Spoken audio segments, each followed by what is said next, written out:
Time پر ہم جس supreme court میں موجود ہیں وہ ہے دنیا اور آخرت کی سپریم کورٹ، اور انصاف اصل میں یہاں سے ملتا ہے، اور آج ہم نے پاکستان کا اور عمران خان کا کیس اس عدالت میں دے دیا۔ بالکل، ہمیں انصاف یہاں سے ملے گا، ہمیں ججوں سے اور عدالتوں سے پاکستان میں انصاف نہیں ملے گا، ہمیں یہاں سے انصاف ملے گا انشاءاللہ۔ ہمیں کسی کی بات نہیں کرنی، ہم کسی کی بات کرنا ہی نہیں چاہتے، اور ہم صرف پاکستان کی بات کرنا چاہتے ہیں، ہم صرف عمران خان کی بات کرنا چاہتے ہیں۔ اللہ تعالیٰ کو حاضر و ناظر جان کر ہم یہاں پہ کھڑے ہیں، اور ہم نے اور ہمارے طرح کے بے شمار پاکستانیوں نے عمران خان کو اور پاکستان کو اور پاکستان کی نیشن جو ہے ہماری پوری قوم کو ہم نے اس یہاں پہ اپنے رب کے امان میں دیا۔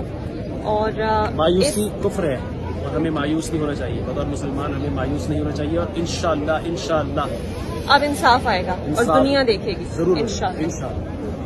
السلام علیکم، اور اس ٹائم پر ہم جس سپریم کورٹ میں موجود ہیں وہ ہے دنیا اور آخرت کی سپریم کورٹ، اور انصاف اصل میں یہاں سے ملتا ہے، اور آج ہم نے پاکستان کا اور عمران خان کا کیس اس عدالت میں دے دیا۔ بالکل، ہمیں انصاف یہاں سے ملے گا، ہمیں ججوں سے اور عدالتوں سے پاکستان میں انصاف نہیں ملے گا، ہمیں یہاں سے انصاف ملے گا انشاءاللہ۔ ہمیں کسی کی بات نہیں کرنی، ہم کسی کی بات کرنا ہی نہیں چاہتے، اور ہم صرف پاکستان کی بات کرنا چاہتے ہیں، ہم صرف عمران خان کی بات کرنا چاہتے ہیں۔ اللہ تعالیٰ کو حاضر و ناظر جان کر ہم یہاں پہ کھڑے ہیں، اور ہم نے اور ہمارے طرح کے بے شمار پاکستانیوں نے عمران خان کو اور پاکستان کی نیشن جو ہے ہماری پوری قوم کو ہم نے اس یہاں پہ اپنے رب کے امان میں دیا۔